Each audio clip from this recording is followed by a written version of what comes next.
Good afternoon, everyone. I'm Othniel Quiche from the Citizens Research Council of Michigan. I'd like to welcome you to CRC's webinar on our recent report on statutory state revenue sharing. This webinar is being presented by the Citizens Research Council of Michigan. CRC is a statewide, nonpartisan public affairs research group. This is CRC's 99th year of operation. A longevity we attribute to our promotion of sound public policy for state and local governments through accurate, independent, and objective research. We are a private, not-for-profit entity, and we rely on the charitable contributions of foundations, businesses, and corporations. I'd like to encourage all of you to join our circle of supporters and help us to continue to provide high-quality, independent information on important policy topics in Michigan. Please note we are recording this webinar and we will post it up on our webpage where it will be available for future viewing.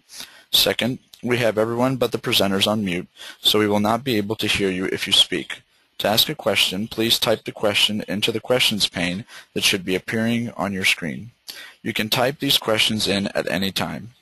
If you have any technical problems during the webinar, please let us know by calling 734-542-8001.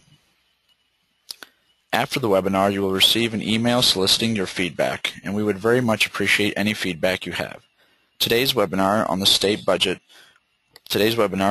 revenue sharing will be presented by Eric Lupher, CRC's president. Eric has been with CRC for over 27 years now and has researched a number of subjects during that time, predominantly those related to local governments. With that, I'll turn things over to Eric.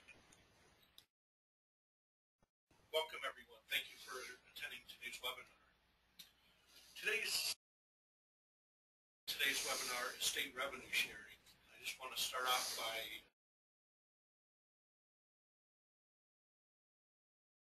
we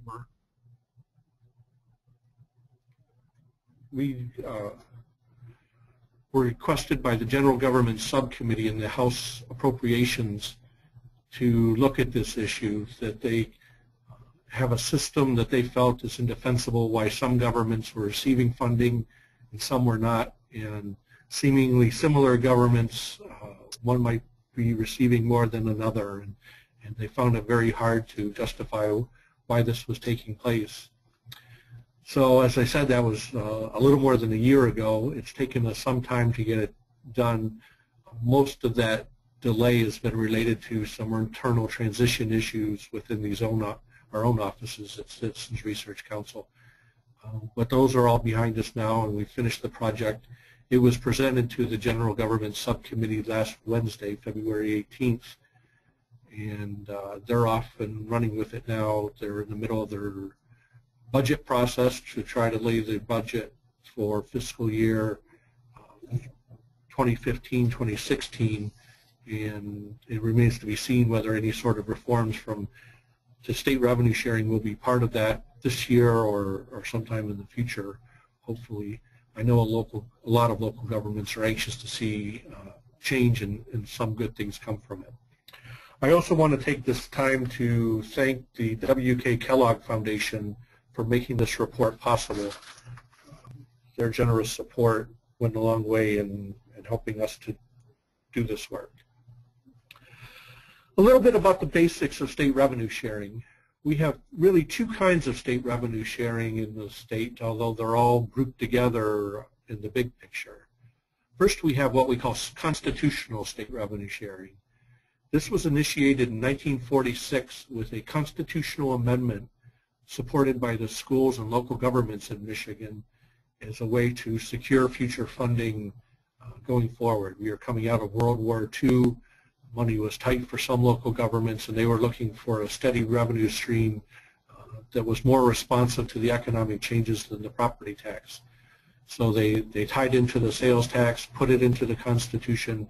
That money is distributed on a per capita basis to all local governments in Michigan. So Detroit, being the biggest unit, gets the most funding on a per capita basis, but every government gets its own proportional share of that amount.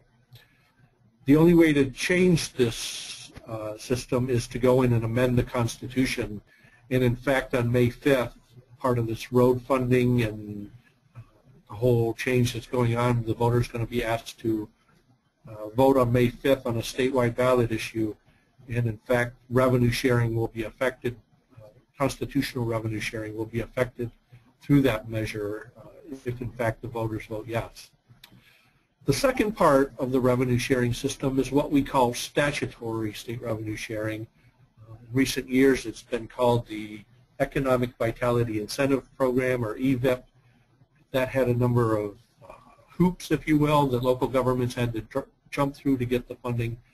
That's been largely ended at this point, and we're just looking now at the statutory revenue sharing and how to get the funding that's not tied to the Constitution, how to get to the local governments. The system has grown over the years from a single tax that was distributed in compensation for lost revenues, and over time when other taxes were enacted at the state level and sent to local governments. And at one time, not that long ago in the big picture, the amount that was distributed through statutory revenue sharing was larger than that sent to local governments through the constitutional revenue sharing.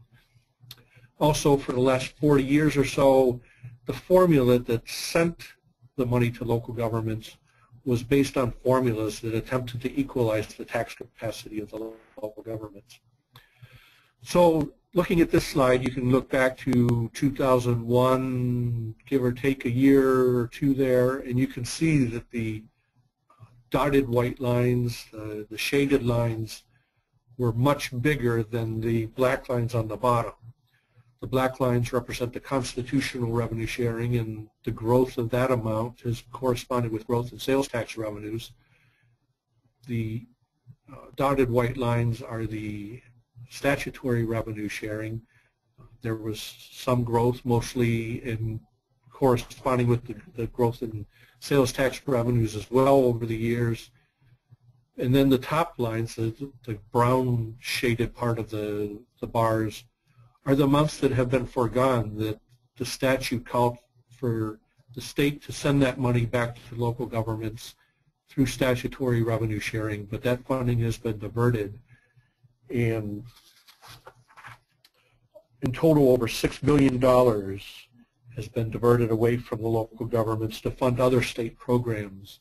The state has needed to keep its budget balanced, and one way of finding the money was to look at entities that get funding from other sources and shift that money to state purposes and leave those, in this case the local governments, to fend from their own resources. Higher education was another major source, higher education getting federal and tuition dollars, and there was some state funding that they've foregone, that was foregone as a part of this process. How is statutory state revenue sharing different than other revenue sharing programs? We talk about state revenue sharing is really an unrestricted program, and we have a number of what you would call restricted state revenue sharing programs. The difference between them really is that these other programs are tied to specific services, and it's much easier to tie the funding to the metrics of how much service is being provided by any single local entity. So we'll start off with the school aid fund, the system of sending state money to local governments to fund our system of K-12 education. The very first and most fundamental measure is how many students are in each district, and there's a per pupil distribution of funding back to the local governments. They also have a number of categoricals that look at risk students and busing needs and things like that. There's a number of STEM classes, the math, engineering, computer science classes, things like that. So very easy, a one-to-one relationship. If the service is being provided at the local level, then there's a certain amount of funding attached to that coming from the state. The state also sends money to local governments for highway funding, to the counties, to the cities and villages. Again, we have a very clear metric, highway funding tied to how many road miles are coming through the jurisdiction, how many lanes of traffic ideally you would want to use, how many bridges and what's the size of those bridges. So a very clear metric, one-to-one relationship. For each mile, there's a certain amount of funding coming from the state tied to that. Court funding, we can look at number of court cases and whether they're felonies or misdemeanors to really measure the caseload, the workload imposed on the local governments to carry out those services. In the case of statutory state revenue sharing or revenue sharing in general, as I said, it's an unrestricted system, and the money is distributed to all cities, villages, and townships. They're all eligible for that to fund their operations. Once they receive that money, it gets commingled with locally raised property taxes, locally raised charges and fees, and all other services that's appropriate for the operations of that local unit of government. So in this case, there isn't a clear metric that you would say that the local government is providing X service and we're going to provide so much funding tied to that service. Why do we have statutory state revenue sharing? I want to start off by really emphasizing the point that this is not state aid. I think the difference in terms is perhaps minor in what's meant by it, but really has important meaning when you pay attention to it. When you say state aid, that would first of all imply that the state revenues are so plentiful that they thought they could be put to good use by sending the money to local governments. Now, there's been times in the past when that spirit is held true and the state has sent money to local governments, but it's usually not been to all local governments. It's been directed at certain governments for certain purposes. And certainly, if you look over the last 15 years, we would certainly not say that the state aid has been so plentiful that this should be the case. I would also emphasize this because to send it to local governments and to send it to all local governments infers that those local governments are in need, and in fact, because all local governments receive it, that all local governments are in need of assistance. We know that's not the case, that we do have some local governments that are unable to operate from their own locally raised revenues, but there are some that do just fine from their own. So both of these arguments, I think, really dispels the idea that this is state aid and that we really have to focus on it as a state revenue sharing program. So why do we have it? Well, mostly we've gleaned onto this sort of a program for the state to capitalize on the revenue-raising efficiencies that are inherent in some tax forms of taxation. Sales tax. There's so many jurisdictions, each one, some being very small in geographic size, some being much bigger.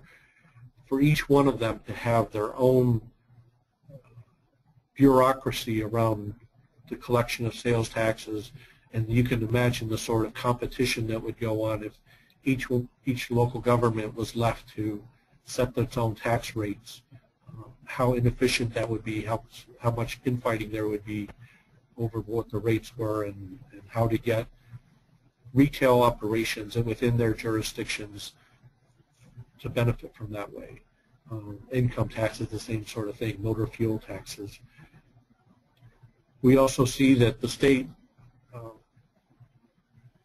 is in a position to collect those taxes and send it back to local governments in an efficient way that it can capitalize on directing that money to those with the greatest needs. So why have we done this over the years? Number one, we've done it to replace revenues that certain local taxes have been ended either because the state has discontinued them or preempted them for the levy of a state tax. And we also see there are certain taxes that have been shared so that the state can supplement the local government revenues in the general funds. Also part of this is that the state, the people and the state itself has placed limitations on the local governments, that there are property tax limitations, there's limitations on the ability of local governments to levy the sales tax or motor fuel taxes or things like that. So part of the compensation is local governments, you do not do this, but in compensation the state will send you funding to help you fund the services that your residents depend on you for. So let's talk a little bit first about that first element, the revenue replacement. If you go back as far as 1939, local governments had within the tax base for the local property tax intangibles. These would be stocks and bonds and property value that exists only on paper. There's not a real tangible thing you can pick up, like a table or a chair or a house, or not that I can pick up a house, but there's a tangible thing there. Intangibles, they exist only on paper. In 1939, the state created a state intangibles tax, the state being better able to identify where that intangible property existed and in better position to tax that. But in exchange, the local governments lost that from their local tax bases and received from the state compensation for that. Money was sent back to the local governments from the state intangibles tax as compensation for their loss. Again, in the 1970s, up until the 1970s, the local governments had inventory as part of the property tax base. The single business tax exempted that, removed that from the tax base for local governments, and in exchange, local governments were compensated for their loss. And there was a system meant to send money back to where that inventory property existed, and that went on for many years after the change. Even going, if you just look last year, we had exemption of the personal property as part of the local tax base. The system has been set up separate from the statutory revenue sharing to collect the money at the state level through use tax and other general fund taxes and compensate local governments for their lost revenues because of this exemption. We also know that local governments are receiving money from the state as a way to supplement those revenues. We talked a little bit at the outset about the sales tax, and that really was an effort to supplement the local government revenues. It was initiated at the local level. It wasn't initiated through the legislature, but there was a clear decision made by the people of Michigan to compensate local governments from sales tax revenues. It wasn't tied to any loss. Nothing was forgotten at the local level or anything like that, but just a simple measure to share the revenues. In the 1960s, when the state adopted the state income tax, the local governments, the cities, had already had the option of levying a local income tax, a local option income tax. The feeling was by the state levying its tax, it was preempting local governments from more cities from levying that local option tax. So part of the political process was to share funding from the income tax back to local governments. The single business tax, the same sort of thing. There was some of that reimbursement for lost inventory property, but part of it was just a simple sharing that the state was going to share the funding with local governments to help them with the revenue needs. In the 1990s, the late 1990s, all those different taxes from the intangibles and the income and the single business tax were all consolidated into a single payment mechanism from the sales tax. So we had the constitutional element of the sales tax, and in addition to that, the statutory element of funding that would get sent to local governments from the sales tax. Part of the history, as I said at the outset, is that this funding hasn't always come back in the same way as the constitutional payments. It started off that way with the intangibles tax distributions and the income tax at the outset. It was a simple per capita distribution. The state was going through a number of challenges at that time that Detroit, Southeast Michigan, other parts of the state were having needs greater than their local revenues, and the state was trying to meet that either by helping them with additional taxes. It was about that time that the state authorized the city of Detroit to have a excise users tax on utilities and things like that. Also that the local cities were able to adopt the income tax. So there was this effort to meet needs through these local taxes that were in addition to property taxes, and also from payments to the state to local governments. So you had this ongoing political dialogue about how should the state meet the needs of local governments. All of that culminated in 1971 with what we call relative tax effort, a measure to send to the local governments with the greatest needs the funding, additional funding through statutory state revenue sharing to help them meet their needs. Relative tax effort was based on sort of a combination of the tax base and the tax rate applied to that base, so that the feeling being that any local government that had the greatest needs would tax itself to try to meet those needs, and the state would recognize that effort with additional funding from the state. Well, it pretty much achieved that purpose within the amount of revenue that was distributed. It soon gained a negative political perception that the feeling was that the state was rewarding local governments for increasing their taxes, for taxing their residents at higher rates, the thinking being that they were just doing it as a way to attract more state funding.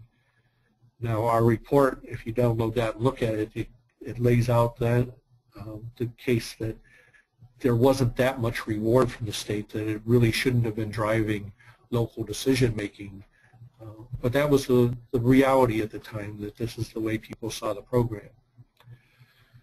So there was growing dissatisfaction with that, and then all of that came together in the late 1990s.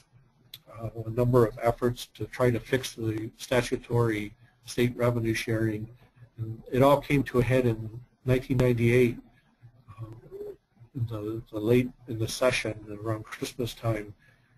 The package was put together to do a number of reforms, and this moved away from the relative tax effort, but it still tried to equalize the tax raising abilities of the local governments. The relative tax effort did that in one way. The new system put in place in 1998 looked at the tax value per capita, the tax yield. It tried to equalize the tax yield for local governments.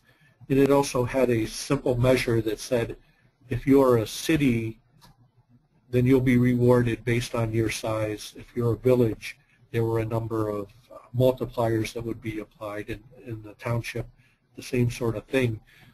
So this was kind of a very rudimentary effort to recognize differences in the needs of the local governments, the needs to provide additional services by capitalizing on the idea that people organize themselves within a city to receive more services, and the cities in turn provide those additional services, villages to a lesser level, and historically townships to the lowest level. We knew then, as we know now, that there are many urban townships, what most of them are called charter townships, that provide a full menu of services and do it in a very intense way, in many ways resembling cities. And the 1998 program attempted to account for that by counting those charter townships, those big urban townships, as cities and rewarding them in the same way. So in 1998, very late 1998, this was put in place. We went through 1999, and the system was starting to phase in 2000, a little bit further it was phased in. And then in 2001, you'll recall, that's when we had 9/11. Immediately after that, the nation went into a recession. Michigan, as is often the case when the nation gets a recession, Michigan's affected much worse because of our manufacturing economy. And and things really went bad for statutory state revenue sharing. This was beginning of the time that the state started to balance its budget by cutting back on state revenue sharing. And starting in 2001, the local governments were told that what you received last year is what you'll receive this year, give or minus a small percentage change given the revenues available. More often than not, it was either holding steady or that there would be some reduction on a prorated basis across the local governments. And each time this took place, at the same time, you recall our chart earlier, the sales tax revenues continued to grow, albeit in a small growth, but it was growing. The constitutional payments had to keep pace with that, and between the cuts in the statutory revenue sharing and the balance between statutory and constitutional, more and more governments were squeezed out of the program, so that today only about a quarter of the governments continue to receive any funding through the statutory revenue sharing system. So that brings us to kind of the decision points in our paper, where we said, given that history, given that understanding of where we've been, how do we create a system going forward that will get the funding to the local governments that need it to help them provide their services? Given that we don't have direct metrics that we can rely on to say how many pupils, how many road miles, how many court cases, or how many whatever, we need to really evaluate what is it that this system is all about. I started that by asking the question, why do we have local governments in the first place? Why is it that what is it we expect of the local governments, and why is there variance between some local governments that are doing a whole lot and other local governments that just provide the basic services? The answer that we came up with in the Citizens Research Council is that local governments exist to manage the interaction between people. That when there are more people put close together is where we see more local government, a real intensity of services for the local governments. I know that this is not the only answer to this question. You might have a different response, but this was really what we based our paper on going forward. The next question was, what is the state's interest in an effective provision of local government services? We came up with a couple answers to this question. First, we say that local government hosts the businesses, the people and businesses upon which state taxes are levied. So if you look at state finances, the state collects its funding through sales taxes, through income taxes, through business taxes, motor fuel taxes. And that doesn't happen in a vacuum. Each of those people or businesses are located within a local government within the state, and the state really counts on those local governments to be proper hosts for the people and businesses and to make them feel welcome, to create a sense of place. So when the local governments do well at serving as that host, the state benefits with enhanced revenues. The second answer, that local governments provide the services for the health and safety of the residents. And the easiest example of this is to think back to 9/11, the attack on the Twin Towers. It wasn't the United States Army or the Marines rushing up the Twin Towers. It wasn't the state police rushing into the Twin Towers. It was local government policemen, local government firemen, and that carries true all throughout Michigan as well as the other states, that it's really at the most local level that the services for the health and safety of the residents and the guests are provided by the local governments. Again, these are really what we focused on as we are developing this report, but you might have different responses to what is the state's interest. So with that in mind, our attention turned to what are the objectives of state revenue sharing? What is it that the state hopes to get out of the state revenue sharing system? The first of that being to address the tax structure. That if local governments were left only to the property tax, they would have their weaknesses in that, and the state can help them either by authorizing them to levy additional taxes at the local level, or by helping to diversify the tax structure by levying the taxes and sending it back to them through payments, the revenue sharing sort of payments. We know, as I'll discuss later, that some local governments are better endowed with tax base than others, so just providing local tax authority isn't going to necessarily get the revenues to the governments that need it. By doing it at the state level, there's some directive, there's some effort to ability to get the money to where it's needed. It also serves as economic development. That if Michigan's legacy cities were left to their own devices to fund their services, they would have to levy taxes at such high rates that it would be a disincentive to locate in those governments. So by the state putting limits on the amount of local property taxes and then sharing state revenues with them, it serves as a form of economic development. It helps them to keep the tax rates down and to help them to provide the basic services through the state funding to get them what they need. There's also sort of the service maintenance, that the state wants to make sure that every resident is getting the basic services, whether that's elections, parks and recreation, public safety, whatever it is, that there's a basic level of services that the state expects local governments will provide to the residents so that residents want to be in Michigan. Having said that, I would also note that there are disadvantages to a state revenue sharing system. The first one that Citizens Research Council really focused on is sort of one of the bedrock principles of good government. And this is that the responsibility for raising money should accompany the pleasure of spending it. So it really holds true in government as it does in your home and in businesses, that when you have to raise the money, then you're going to be more prudent with how it's spent. It's much easier to spend somebody else's money. We also saw, as we went through the last decade, and in fact this May 5th ballot question, the fact that we have earmarking, that these taxes are dedicated to state revenue sharing, hamstrings the state budget makers in their ability to balance the different needs that are placed upon them in the budgeting process to meet the greatest needs.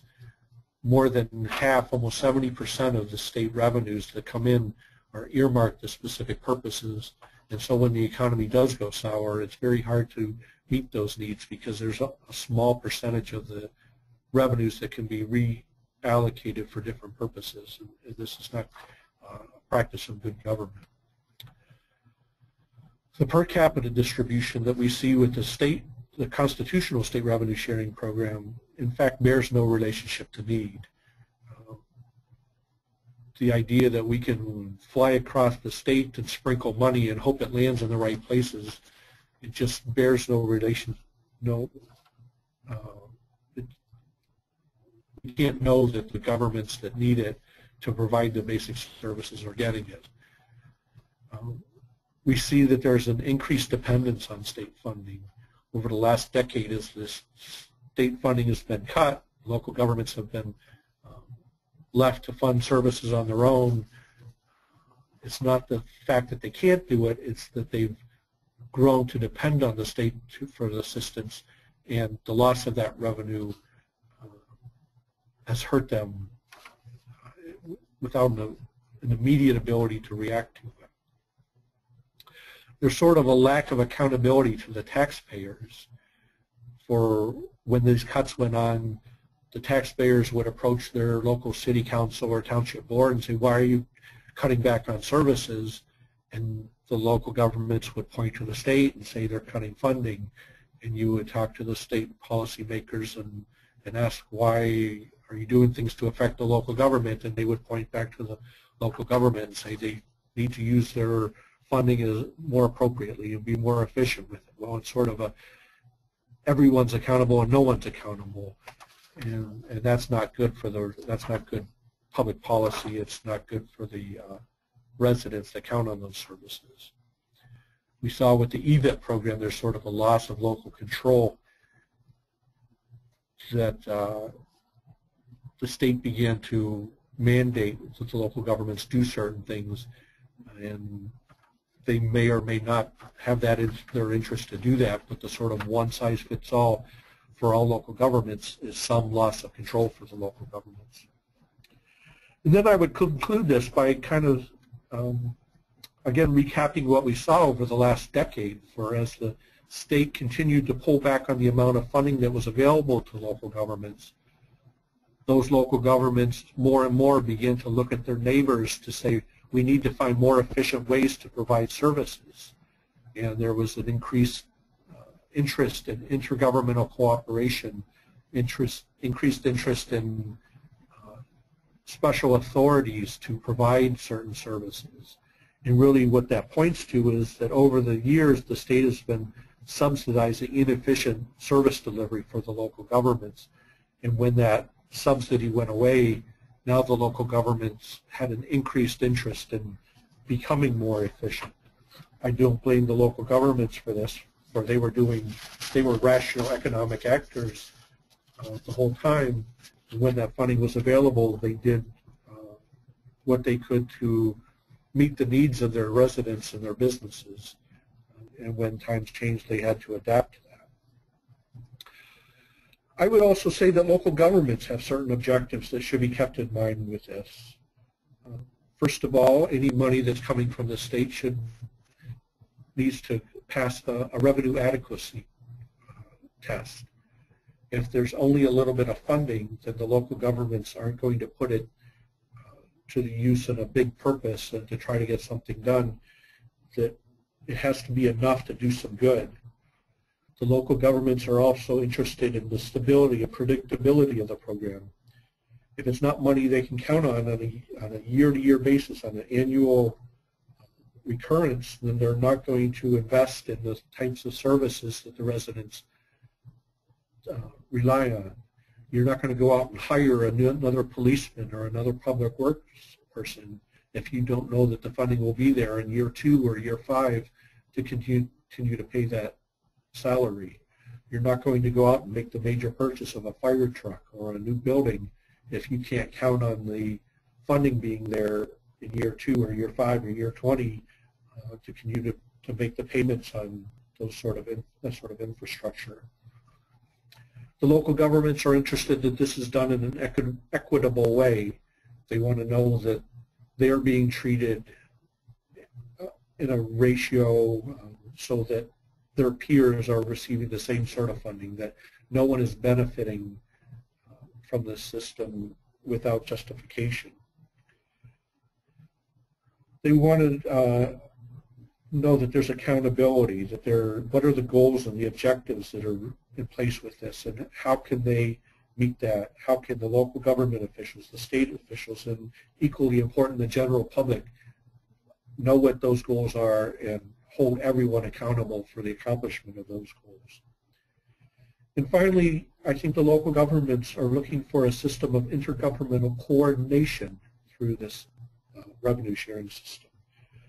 They're looking for a system of cooperative federalism, cooperative fiscal federalism, where the state and the local governments are working together to accomplish services.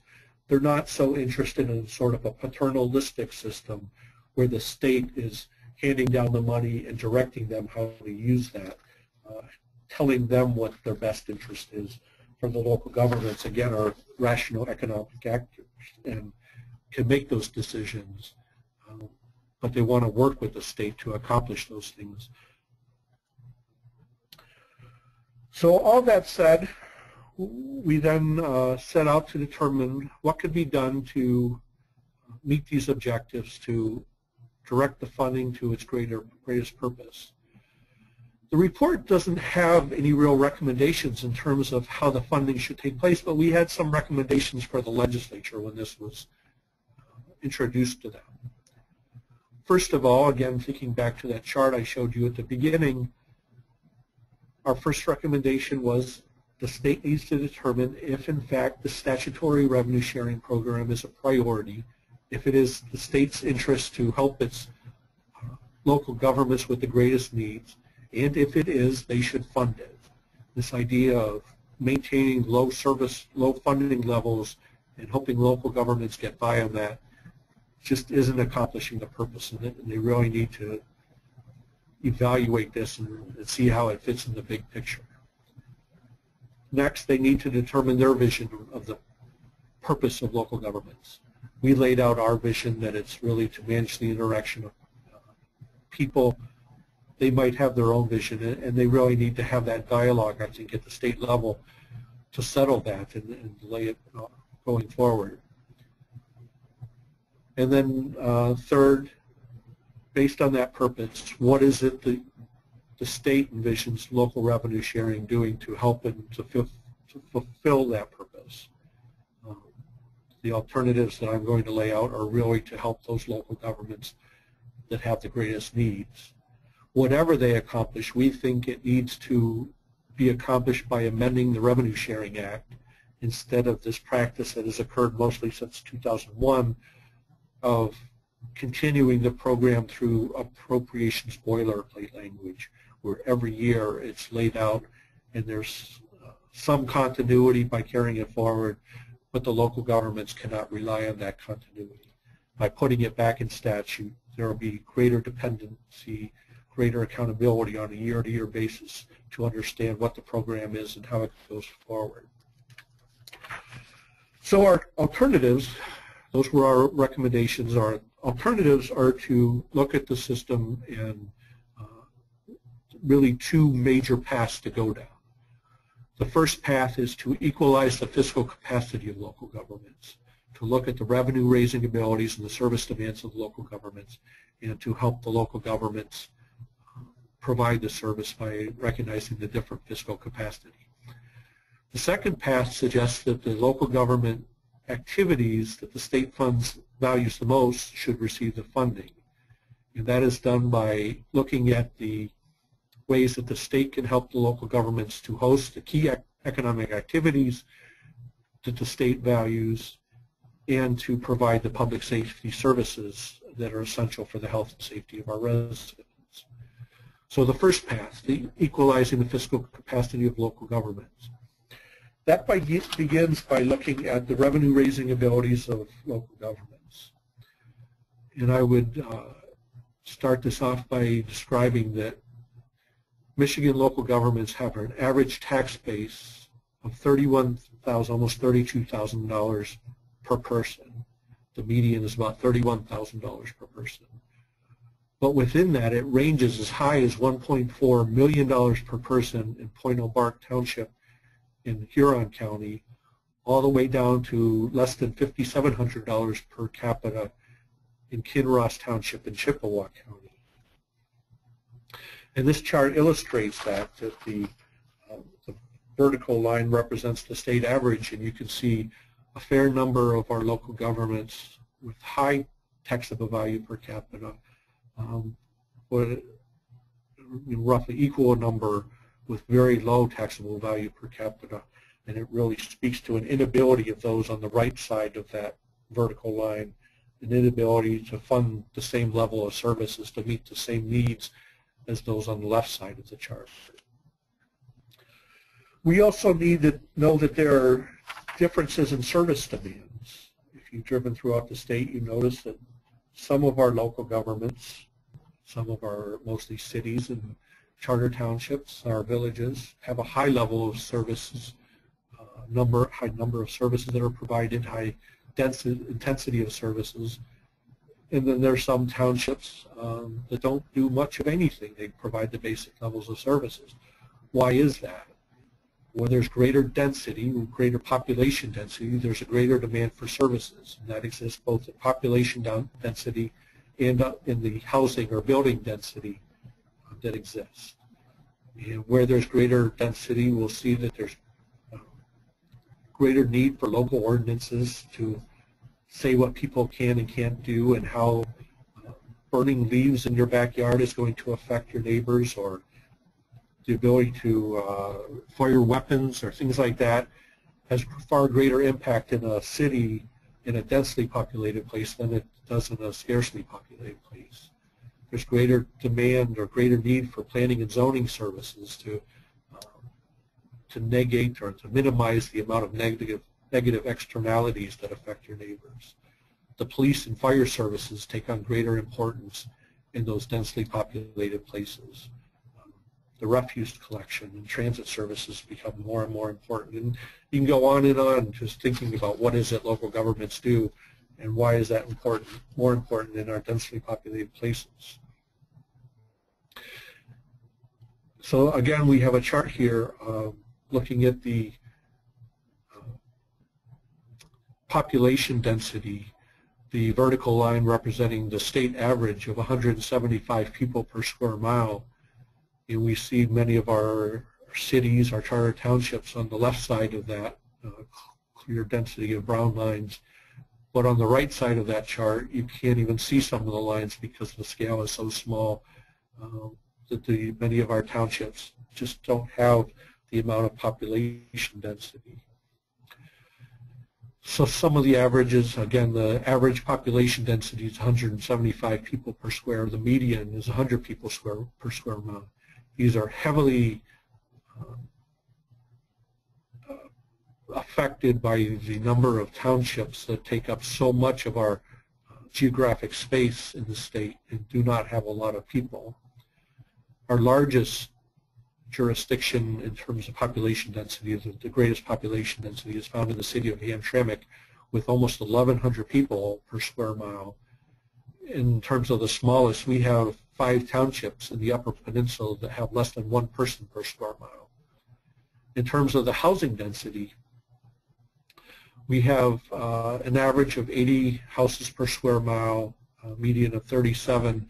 Again, Hamtramck has over 4,000 houses per square mile, and then you can find up in the Upper Peninsula a number of places. I point out Cindy Township in Schoolcraft County, only 1 house per square mile. Kind of the reason I separate these things, I want to point this out as I show you. Let me back up before I jump up there. The reason for the difference in the housing density, why I think this is important, if you think about some of the local government services, if you're dealing with police services, you really care about how many people are there within the jurisdiction, both in terms of the census and the daytime population, how many people come in. And there's a number of services like that. But there are also services like a fire protection, where the fire chief isn't directly affected by how many people are in the jurisdiction, but how many buildings or how many houses there are. And the fire trucks have to show up to put out a fire whether there's 1 person in the house or 12. Garbage collections, same sort of thing. The garbage truck in those places that have curbside pickup, the truck has to stop at every curb cut. And it doesn't really matter if there's 1 person in the house or a dozen people. That truck still has to make the same number of stops. So we've tried to be very careful in identifying both types of services and identifying both types of density levels and why that's important. So with that sort of understanding, it gets us to this chart. And this chart requires a little bit of explanation. What we've done here is to chart taxable value per capita on the vertical axes and population density on the horizontal axes. Again, we took the averages and plotted those here. So the vertical blue line represents the average population density of 175 people per square mile. The horizontal blue line represents the average taxable value per capita of $32,000. So if we start in the first quadrant in the upper left corner, this is kind of the sweet spot for a local government finance person. These are governments that have high taxable value per capita and low population density. So there's a tremendous ability for many of these governments to raise money from their own taxes, and there's low population density, so there isn't a tremendous demand for local government services. If we move from that first quadrant to the second quadrant, the upper right, what we see here is, again, high taxable value per capita, but for many of these governments, much higher population density. They have an ability to raise money, but they're asked to provide more services with that money. To move from there to the third quadrant, which is the smallest box on here in the bottom left corner, these are governments that have low taxable value per capita, but they also have low population density. These are mostly townships in our rural places throughout the state that don't have a lot of tax base, but they're not asked to provide a lot of services because there are not that many people there. Mostly characterized either by agricultural properties or by forest land within their jurisdictions. And that gets us to the fourth quadrant, and this is what I think is the goal of what the state revenue sharing system should be like, should focus on. For these are the local governments that have low taxable value per capita and high population density. They're really in difficult circumstances because they have an unproductive tax base and inability to raise the money to provide the services, but the greater population and housing density is a sign of a higher demand for services that these governments are called upon to provide those services.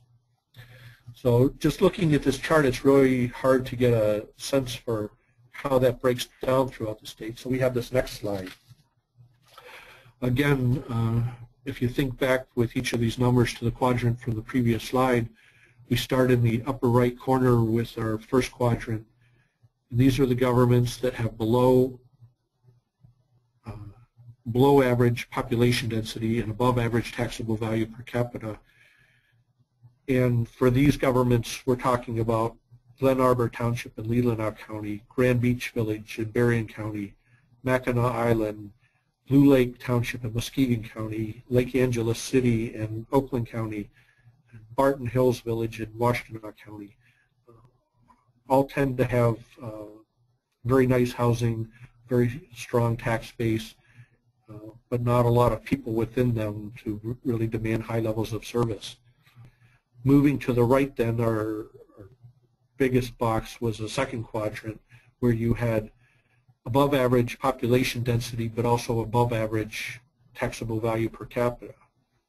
And who are we talking about here? We're talking about Traverse City, talking about Bloomfield Hills in Oakland County, the cities of Saugatuck and Douglas, East China Township in St. Clair County, Charlevoix City in Grosse Pointe Shores in Wayne County. All fairly well-to-do communities, all have fairly strong tax bases, but they're asked to do a little bit more because of the population densities that that they serve. The third quadrant, as I said, is that was the bottom left corner, where we had below average density and below average taxable value. As I said, these are mostly townships. Waukesha Township in Kalamazoo County, Sheridan Township in Newaygo, Leslie Township in Ingham County, Berlin Township in Monroe County, Concord Township in Jackson County, Chase Township in Lake County, and I can go on and on with some of our least populated townships and not much tax base to fund them. And then we get to the fourth quadrant, which is the above average population density and the below average taxable value per capita. And these are most of the cities in the state: Hazel Park, Muskegon Heights, Saginaw, Ionia, Flint, St. Louis, Detroit, Grand Rapids. I can go on and on. In some ways, when you think about it, it makes sense that most of our cities would be in this quadrant, because just to incorporate as a city, the law requires that you have at least 500 people per square mile, far above the average that we've identified, 175. But it's also the case that we have a number of legacy cities, big and small, cities that were once much more heavily populated and had much more of a tax base to provide those services, but they've suffered with time and their ability to do the things that we've always done. So the first alternative for the legislature is to really focus on that matrix, that quadrants, the 4 different quadrants, and identify the governments that are in each quadrant and think strategically about how to get them the services they need. My challenge to them is to really focus on quadrants 2, 3, and 4, with the greatest emphasis being on those governments in the fourth quadrant, those governments with the small tax base and high demands for services, and they really are in the greatest need of assistance from the state to help them do the things. I started off by saying that over time, their system that once funded all local governments is now funding about 500 or so, a quarter of our local governments. And there is high correlation between the governments that are currently receiving it and those that are in that fourth quadrant. So to create a new system would necessarily create some disruption, but it would be minimal disruption because these are the governments that are already receiving the state revenue sharing for the most part. So the first path was to focus on fiscal capacity. The second path is to think about what local governments have needs what local governments help the state to achieve its purposes. The first of those being what local governments are funding the key economic activities that the state has an interest in. And in saying this, I'm really focused on where there's a demand for local government services of one form or another. For forestry and agriculture are clearly very important to the state economy, but they don't require local government services. Forestry can exist without having a Parks and Recreation Department or transit or any of that sort of thing. The same mostly true for agriculture. But what sectors does the state care about that do require local government services? Here we're talking about manufacturing and commerce, in our healthcare system, in our tourism, that are all very important in different parts of the state. And the suggestion is that the state should go through and identify what are those different sectors, and then there would be multipliers based on the size of the industry, the size of the service being provided. So if you had a manufacturing facilities that were employing 100,000 people or more, you would receive a highest score, and those employing lesser amounts would receive lower scores, and if it was just a basic mom and pop shop, you would receive the lowest score. And you would play that out in manufacturing and commerce, and you would do the same sort of thing with tourism to identify what places are drawing in the most people. And again, this is really tied to the idea that for the state is helping local governments do the things that's in the state's best interest, but it's creating cohesion then. And really the benefit, I think, of this sort of system is that it would change, I think, the dynamics of the economic development programs that we have in the state. Right now, when the MEDC, the Michigan Economic Development Corporation, has a business interested in locating in the state or interested in upgrading its facilities to a bigger plant, the state is offering to work with them, but it's asking local governments to have some skin in the game, and it does that by asking them to forgo something. It's asking them to grant tax abatements or to create tax capture districts that negatively affect either the host government or the governments that overlap that, the counties and the school districts. So a new system that sent funding if you hosted a local government, that you hosted certain aspects of the economic activity, would create positive incentives for local governments to be doing these things, positive incentives for them to be working with the state to help the economy. And the fourth idea, then the fourth alternative, is for the state to focus on what local government services add quality to quality of place.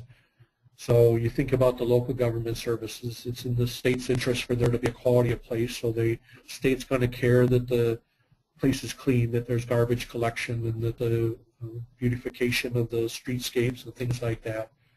But really the bottom line is that the state cares about the police, fire, and EMS services that are provided to the residents and to the guests that come to Michigan from other places.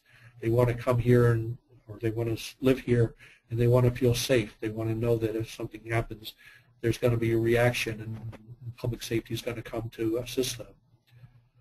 So in order to carry this out, we would transition the unrestricted statutory state revenue sharing system into a restricted state revenue sharing system in the spirit of the school aid or the highway funding, the court funding systems, so that there would be a direct tie between the demand for public safety services and the amount of funding that's coming to the local governments. I don't think this would require any additional work from the local governments, because they're already reporting to the state crime statistics, fire calls, fires, accidents on the side of the road that they have to respond to, things like that. They're already reporting them to the state, so we would just be taking those statistics reported to one state department and transferring it to Treasury so they can work through which governments, the public safety departments in these governments have higher service needs, and create the system to send it to them. This would do something that local governments, I think, are greatly interested in, whether you're some of our smaller townships or our biggest cities, is to account for the differences between the census population that really counts where people sleep at night, usually during the summer months, and the differences in daytime or seasonal populations. So to take a city as an example, that it has a certain number of people that live within that city, and they wake up in the morning and they go to their job, some of those being in the same city, but some of them being in other cities. And just as important, people are coming from other places to work within that city. Often the daytime population of our cities is much higher than the census population. And this plays out in a different way for our people that host our tourism industry. We have so many of our townships in smaller cities up north and along the lakes that host people either during the summer months or for ski purposes or whatever. And the population of the communities is much smaller than the populations being served through the public safety. So to account for the calls on the public safety departments would account for some of these differences, because these people are coming in and using the commerce, and they're working in jobs, and they're driving on the streets, and they're doing things that require public safety services. We know that intergovernmental collaboration is very frequently used by the local governments to provide these services. There are more fire department authorities than almost any other form of authority, and the greatest level of intergovernmental cooperation is for fire protection. We know that also that many of our townships have contracted with or provide extra funding to the county deputies to enhance the service level within the townships. They feel they need the extra services, so there's some funding shifting between the townships and the counties to help pay for that. So sort of the fundamental question in devising a system like this is, should funding go to the local governments getting the services, allowing them to serve as economic actors and send the funding to whatever entity they're purchasing or contracting with to get that service, or should the funding go to the governmental entity that's providing the service? Should the state be sending the funding to the fire authorities or the county sheriffs or who have you to account for the services they're providing? So those are the basics of what we described in our paper. As with any tour, we end up in the gift shop, and I would ask you once again to think about Citizens Research Council, and if you appreciate this webinar or the reports that you find on our website, that you think about us with giving.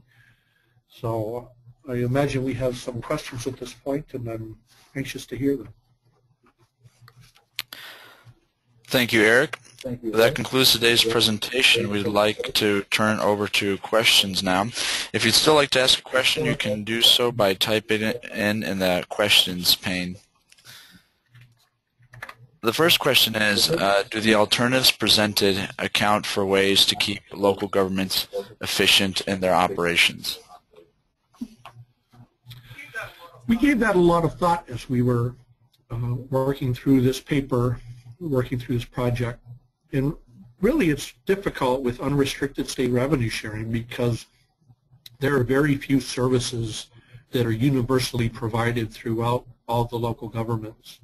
And so it's hard to identify efficiencies in what ways, kind of really to operationalize the idea of efficiency.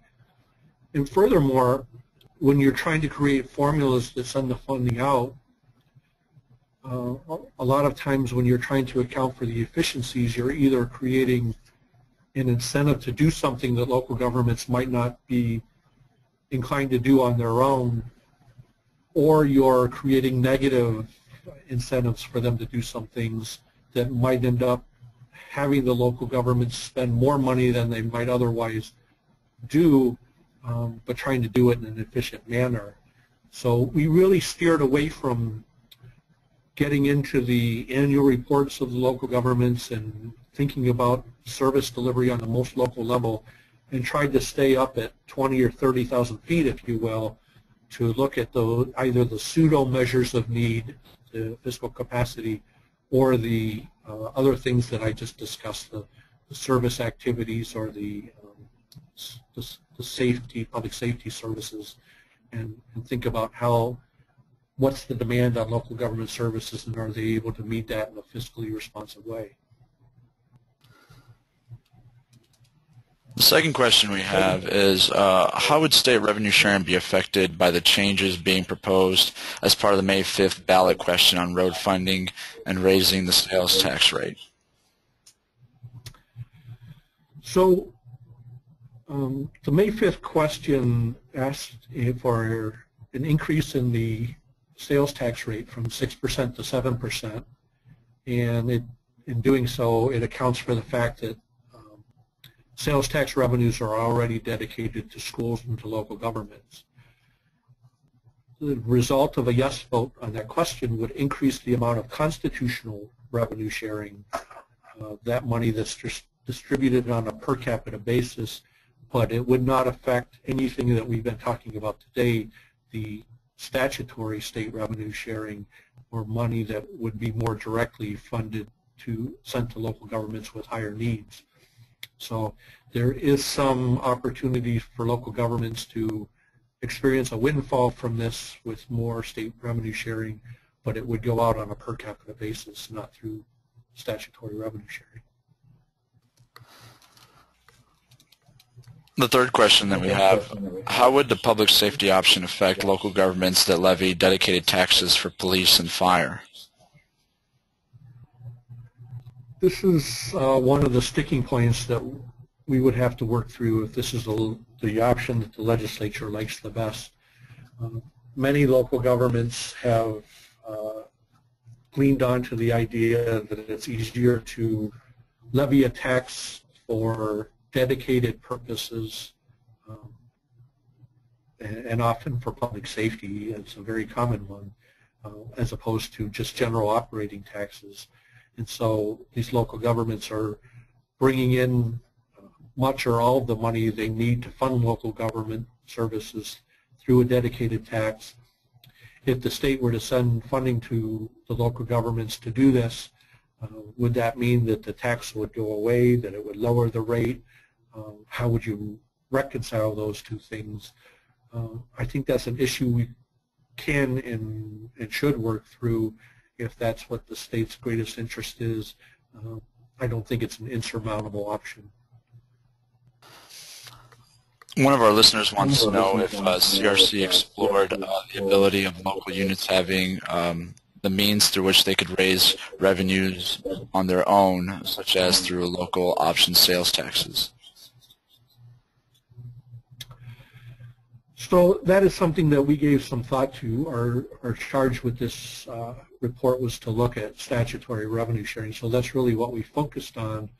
But again, it goes back to the greater idea that some communities are better endowed with local tax base than other. I talked about the property tax side of it and the tax capacity of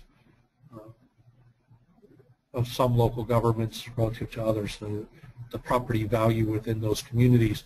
But the same holds true that we have some communities that host shopping malls or strip malls and would have greater sales tax revenues. They have auto dealerships or appliance stores, things that big ticket items that bring in more sales tax. And so really when you're talking about these alternative revenue sources that would be local option taxes, we really need to focus on them as regional taxes more than local taxes. And there are many other states that authorize regional taxes in this way, but it really, I think, requires that our local governments get their acts together in becoming regions and doing things on a regional basis, not so much of the dog-eat-dog competition we see for enhancing their tax base, that it would really change the dynamic. We see this in some parts of the state more than others, but for it to work, all parts of the state have to be thinking regionally, because once you raise that revenue through a regional tax, you have to decide how to spend it or send it back to the most local governments to provide services. And that requires the same sort of decision making that we're laying out here at the state level to do that at the regional level. So it is something that needs to be considered, but we didn't really dig into it too much here.